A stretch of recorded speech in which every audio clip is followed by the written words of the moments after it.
Channel rejected. Monetization channel exposed.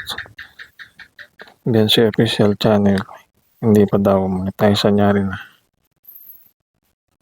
Ito ang napansin ng mga netizen sa channel ni Beyonce, saan kita nila na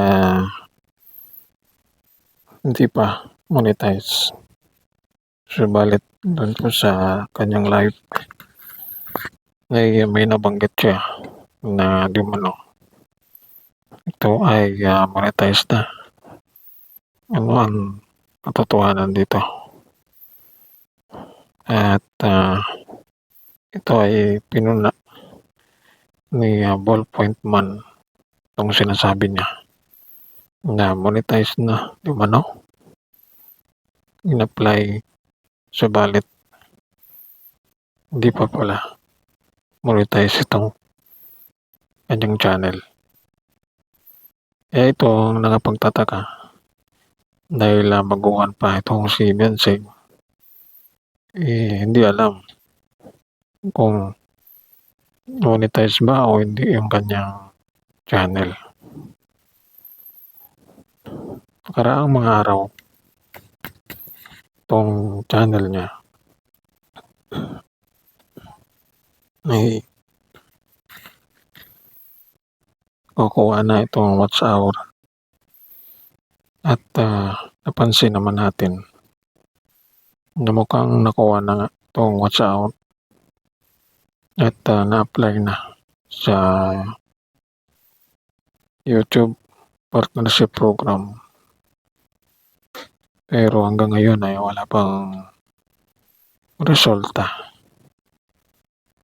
Pwede din na matagalan itong pag-review sa kanyang channel o pwede rin na hindi na-approve itong kanyang channel dahil mahigpit ngayon ng YouTube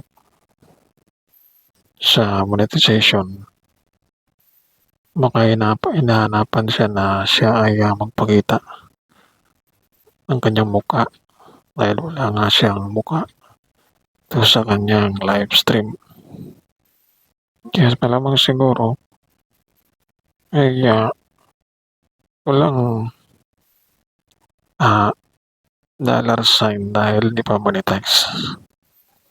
Ito naman ang gusto ng Doklat na siya, si Beyonce ay ma-monetize para maraming palipad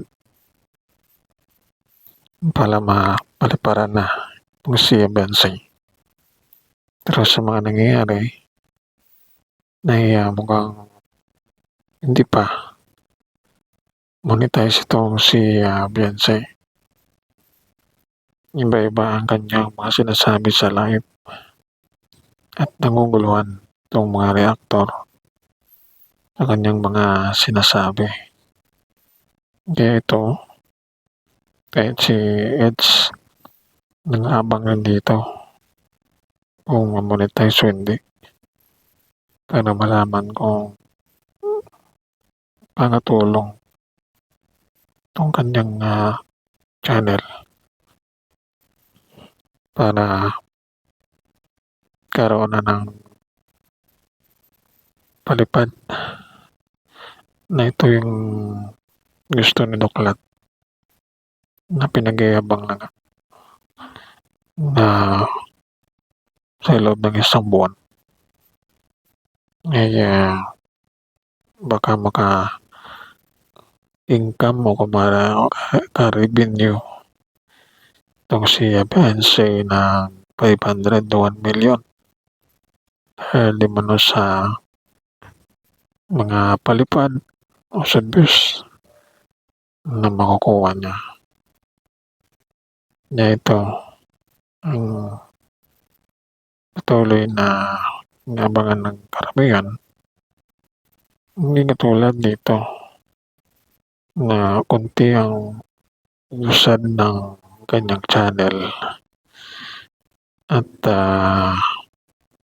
sa tingin natin na nakuha na rin to watch time dahil sa kanyang mga live. Pero nangyari ay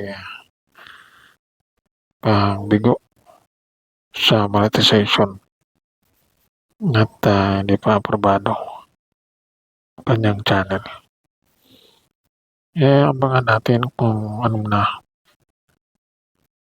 kailan magiging okay na ma-accept ang kanyang channel sa YouTube program.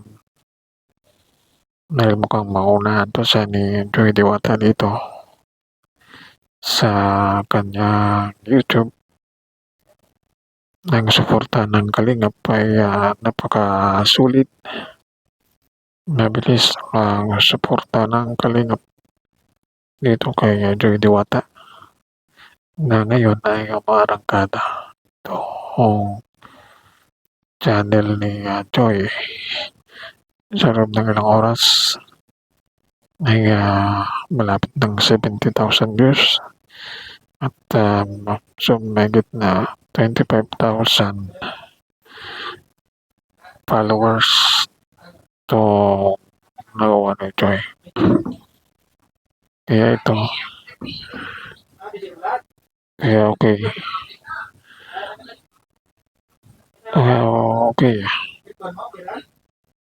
Kaya ito ang ating alamin kung ang ating pag-subaybayan sa sunod nating update